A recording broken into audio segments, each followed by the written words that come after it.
ملګرو سلامونه، وخت په خیر. هیله ده چې روغ او جوړ به یاستئ. د یوټیوب لپاره دغسې ښکلی تمنیل څنګه جوړ کړو، یا دې ته ورته نور ښکلي تمنیلونه. تمنیل د یوټیوب لپاره ډېر زیات مهم دی، د یوټیوب د ویورز لپاره او د فاریو دپاره، همدارنګه د واچ ټایم دپاره او د یوټیوب د استعمال دپاره تمنیل ډېر زیات مهم دی. نو بیا اړینه ده چې دغسې د ښکلي تمنیل جوړولو طریقه زده کړو. راځئ نن درته ډېره اسانه او ښکلې طریقه ښایمه چې دغسې تمنیلونه څه ډول په اسانه فري جوړ کړو. نو که تر اوسه مو زموږ چینل نه وي سبسکرایب کړی، سبسکرایب یې کړئ، ویډیو لایک کړئ او همدارنګه خپل نظرونه موږ سره شریک کړئ. راځو دغسې تمنیل جوړو. لومړی به تاسې راشئ پکس لاب ته، پښتو پکس لاب. پکس لاب له چې راغلی، مخکینی ډیزاین موږ حذف کوو او راځو یو ښکلی او جذاب تمنیل جوړو. لومړی به تاسې سایز انتخاب کړئ. د یوټیوب چینل بټنوک سایز دا به انتخاب کړئ. بیا ستاسې خوښه ده، که تاسې په همدې باندې لیکل کوئ، رنګونه تبدیل کړئ، په همدې لیکل وکړئ او بل تصویر ورته راواخلئ. او که تاسې د مخکې نه د دې رنګ په ځای یو تصویر انتخابوئ، نو تاسې تصویر هم انتخابولی شئ. دلته لیکلي د ګالري څخه به انځور راواخلئ او په هغې به د پاسه لیکل وکړئ. موږ دا انځور راخلو. نو د دې رنګ او هر څه تیار برابر دي. که تاسې غواړئ د دې رنګ تبدیل کړئ، تیز کړئ یا تت کړئ، هر ډول تاسې غواړئ. له دې ځایونو تاسو رنګونه تغییرولی شئ، دا غاړې سپینې شي، تورې شي، یا هر ډول تاسې غواړئ. په دې کې تاسې هر ډول ډیزاینونه کولی شئ. ګورئ دې تصویر ته تاسې ګورئ، تصویر بیخي ساده شو. که هماغه خپل حال کې پاتې کوئ، دا علامه به ووهئ، کوم خپل عادي حالت چې دی په هغې کې پاتې کېږي. نو راځئ په دې لیکل کوو، ښایسته ښکلي او جذاب لیکل کوو. تاسې به دلته ولیکئ چې تاسې څه لیکئ. لومړی لیکو زه د یوې ویډیو دپاره چې ما پخوا نشر کړې وه، د هغې دپاره یو تمنیل جوړومه. غواړمه چې د هغې ویډیو تمنیل بدل کړمه، ځکه چې د هغې واچ ټایم زیات شوی دی، ویورز یې زیات شوي دي، او غواړمه چې تمنیل یې نور هم جذاب او ښکلی شي، تر څو هغه ویډیو پکې نور هم مخته لاړه شي. ما انګلیسي لیکل وکړه، سد بیکګراونډ میوزیک. راځو دې ته مختلف فونټس دلته تیار شته دی. موږ یو ښکلی او جذاب سټایل ورکوو لیکلو له، تر څو ښکلی ښکاره شي. دا ګورئ، له دې ځایه تاسې لیکلو ته سټایل بدلولی شئ. لکه مطلب ما ورته دا انتخاب که، نو چې هغه ستاسې څه ډول خوښي، دا به لږ غټ کړئ. دې لیکلو ته یو دیوال ورکوو. دیوال که تاسې هر ډول غواړئ، څه ډول رنګ چې ستاسې خوښ وي، په دې باندې نور هم جذاب او ښکلی کېږي. دا خو وشو. راځو نور لیکل کوو. پښتو، د پښتو ډېر ښکلي فانټس د لیکلو سټایلونه پکې شته. راځئ دلته لیکو د پښتو شاعرۍ لپاره تر ټولو، دا لومړی دا لیکو. دې ته فانټس انتخاب کړئ چې ستاسې کوم د خوښې وړ وي.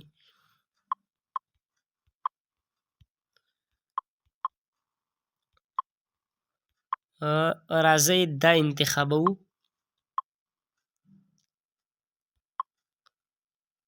دا سم دی. خط سایز به لږ وړوکی کړئ.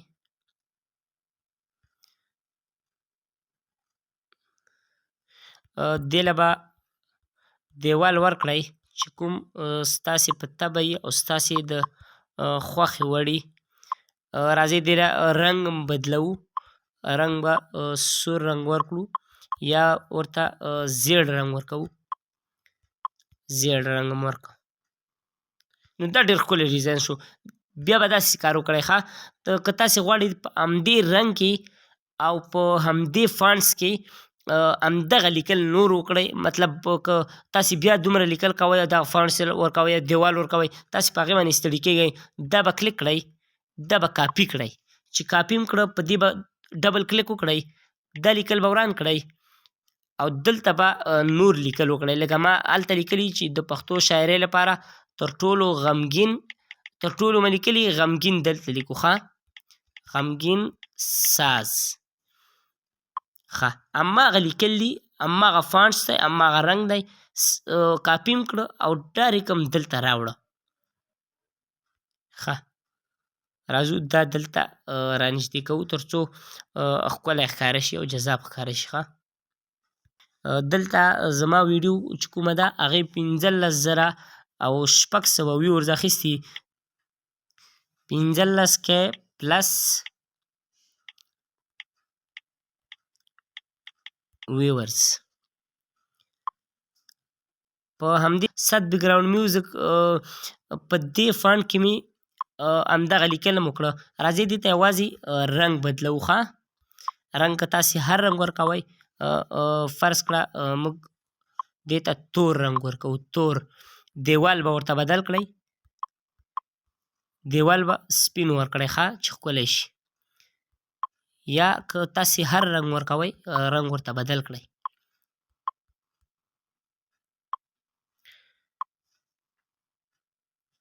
دا تاسې دلته لګوئ، دلته یې لګوئ، دلته یې لګوئ، دې ځای کې هم راتلی شي، خو ځه دا ځای صحیح شو.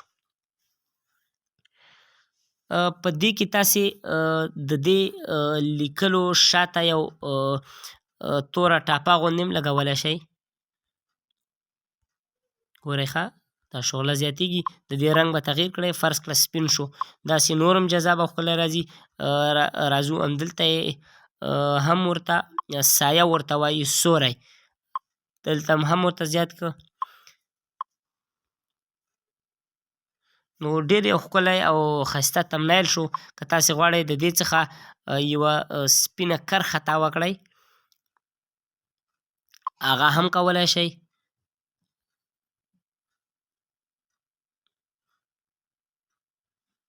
دا به داسې سپین کړئ، لږ بې دا غاړې را ماتې کړئ او دا سپین ټاپه به ترې لرې کړئ. یوازې د دیوال غاړې به 3-4 نمبره پرېږدئ او د دې رنګ به تغییر کړئ. فرض کړه سپین وي، تور وي، هر ډول وي. لکه فرض کړه موږ سپین لګوو. نو دا یو ډېر ښکلی او ښایسته تمنیل شو. که تاسې غواړئ په راتلونکي کې په دې کې کوم بدلون راولئ، نو دلته تاسې په دې ځای کې ثبتولی شئ. دلته چې تاسې دغه غشی ګورئ، دا به ووهئ او د ډیزاین پروژه ثبتول، دا به ووهئ، نوم به ورکړئ. فرض کړه د ست بیکګراونډ میوزیک تمنیل دا نوم به ورکړئ. دلته به اوکې کړئ، ثبت یې کړئ. که تاسې دا وران کړئ، فرض کړه زه دا ورانومه، چې غواړئ پکسلیب بند کړئ، پکسلیب نه ووتمه او راځمه بیا پکسلیب له، تاسې بیا کلیک وکړئ، نو هغه ډیزاین کې ختم شوی دی، خو تاسې د هغې پروژه ثبت کړې ده. زما پروژې به ووهئ، دلته راغلي ست بیکګراونډ تمنیل، موږ چې لږ مخکې دلته ثبت کړه، نو راځو بیا هماغه پروژه خلاصوو. فرض کړه یو څو ورځې وروسته د دې ویډیو ویورز 100K ته، یعنې 100,000 ته رسېدلي. تاسو به دا ووهئ، دلته به ایډیټ وکړئ، د 15K ځای به 100K ولیکئ او بیا به ورسره ویورز ولیکئ. نو په همدې طریقه باندې ښکلی او جذاب تمنیل جوړ کړئ. د نورو ویډیوګانو لپاره له موږ سره پاتې شئ. که کومه پوښتنه غوښتنه لرئ، ضرور یې موږ سره په کمنټ کې شریکه کړئ.